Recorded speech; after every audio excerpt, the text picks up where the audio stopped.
Shalom, jemaat Tuhan yang Tuhan kasihi. Pada kesempatan ini kita akan sama-sama mendengarkan renungan firman Tuhan. Tapi sebelumnya kita akan satu di dalam doa. Bapa kami yang bertata di dalam kerajaan surga, pada saat ini Tuhan kami menaikkan ucapan syukur atas kasih anugerah-Mu, atas kasih-Mu, atas pertolongan-Mu ya Tuhan. Dan kesempatan ini Tuhan kami mau dengar firman-Mu. Mari Tuhan Kau mengurapi setiap kami. Urapi hamba-Mu yang akan menyampaikan firman-Mu. Terima kasih Tuhan, terima kasih Yesus. Kami siap untuk dengar firman-Mu. Dalam nama Tuhan Yesus Kristus. Haleluya. Amin. Shalom. Jemaat Tuhan yang Tuhan kasihi. Mari kita baca bersama-sama di dalam kitab Filipi pasal yang keempat, ayat yang ke-13. Demikian firman Tuhan. Segala perkara dapat kutanggung di dalam Dia yang memberi kekuatan kepadaku. Kekasih dalam nama Tuhan Yesus Kristus kepada jemaat Tuhan, bahwa Paulus menulis surat untuk jemaat yang ada di Filipi. Dan di sini Paulus menyampaikan kesaksian hidup bagaimana dalam hidupnya tatkala mengiring kepada Tuhan. Ketika Paulus ada di Filipi bersama dengan Silas, Paulus menghadapi masalah yang sangat berat, bahwa Paulus bersama dengan Silas dimasukkan dalam penjara. Itulah perkara yang Paulus hadapi. Paulus dipasung, Paulus diikat, dan Paulus dimasukkan ke dalam penjara paling tengah. Kekasih dalam nama Tuhan Yesus Kristus, di saat Paulus didera, di saat Paulus mengalami aniaya, Paulus tidak menggerutu, Paulus tidak kecewa, Paulus tidak menyalahkan Tuhan. Tetapi kekasih dalam nama Tuhan, justru di saat Paulus di penjara, Paulus bisa memuji, memuliakan nama Allah. Dan pujian dan disampaikan oleh Paulus didengar oleh orang-orang tawanan pada waktu itu. Sehingga Alkitab katakan ketika Paulus memuji Tuhan bersama dengan Silas, terjadi gempa, terjadi hal yang luar biasa. Sehingga sendi-sendi pintu penjara terbuka. Kekasih dalam nama Tuhan Yesus Kristus, ketika Paulus hidup dalam kebenaran firman Tuhan, hidup dalam pimpinan Roh Kudus. Kalau kita baca di dalam kitab Kisah Rasul pasal yang ke-16, ayat 23 sampai ayat yang ke-26, mengatakan demikian, bahwa Paulus diperhadapkan dengan penjara-penjara dan sengsara. Dia dalam penderitaan tetapi dia tetap memuji Allah. Nah, kalau kita baca dalam 2 Korintus pasal 11 ayat yang ke-23, dikatakan bahwa Paulus lebih sering di penjara, didera di luar batas, kerap kali dalam bahaya maut. Itulah hal-hal, perkara-perkara yang sangat berat. Tetapi Paulus tetap bersandar kepada Tuhan. Kekasih dalam nama Tuhan, perkara berat apa yang Bapak Ibu hadapi, yakinlah bahwa tatkala Bapak Ibu mengandalkan Tuhan, melibatkan Tuhan, maka Bapak Ibu akan menjadi pemenang. Bapak Ibu akan dipulihkan hidupnya dan memperoleh pertolongan Tuhan. Seperti Paulus didera di luar batas, tetapi Paulus tetap bersyukur kepada Tuhan, tetap mengandalkan Tuhan. Nah, kekasih dalam nama Tuhan Yesus Kristus, ketika Paulus dalam pelayanannya, dan bahkan kalau kita baca dalam Filemon pasal 1 ayat yang ke-9, ternyata Paulus di masa tuanya pun tetap ada di dalam penjara. Oleh karena Injil, oleh karena Kristus. Kekasih dalam nama Tuhan Yesus Kristus, itulah sederetan penderitaan-penderitaan yang dialami oleh Paulus. Tetapi Paulus sanggup menanggungnya. Nah, dikatakan segala perkara. Jadi Paulus dalam segala perkara ini bukan hal yang saat-saat menghadapi hidupnya senang. Tetapi dalam hal susah pun Paulus mampu menanggungnya. Paulus mampu melewatinya. Nah, kekasih dalam nama Tuhan Yesus Kristus, bahwa berbagai penderitaan dialami oleh Paulus, Paulus tetap menjadi pemenang. Nah, mengapa Paulus sebagai rasul dia mampu melewati perkara-perkara yang berat, perkara-perkara yang sangat saya katakan menyakitkan? Nah, yang pertama, bahwa Paulus tidak menaruh nilai hidupnya pada hal-hal lahiriah. Nah, jadi ternyata dalam kehidupan Paulus, Paulus hidupnya tidak menaruh hidupnya dalam hal-hal lahiriah. Itu yang membuat Paulus memperoleh kemenangan. Mari kekasih dalam nama Tuhan, kita akan baca bersama-sama dalam Filipi pasal 3 ayat 3 sampai dengan ayat yang kelima. Demikian firman Tuhan.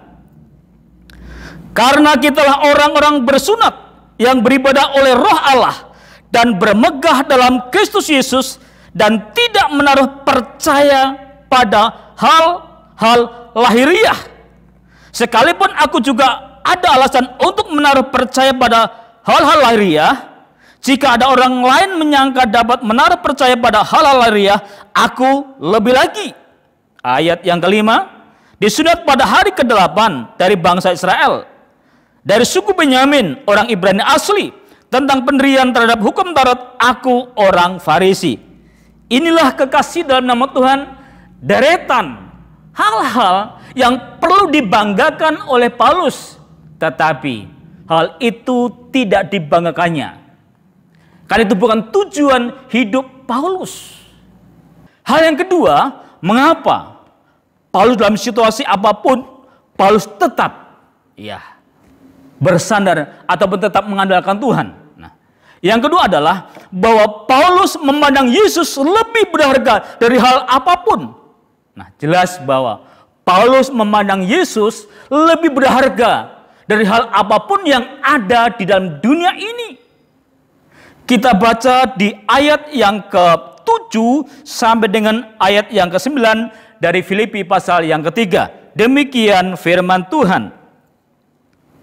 Tetapi apa yang dahulu merupakan keuntungan bagiku, sekarang kuanggap rugi karena Kristus.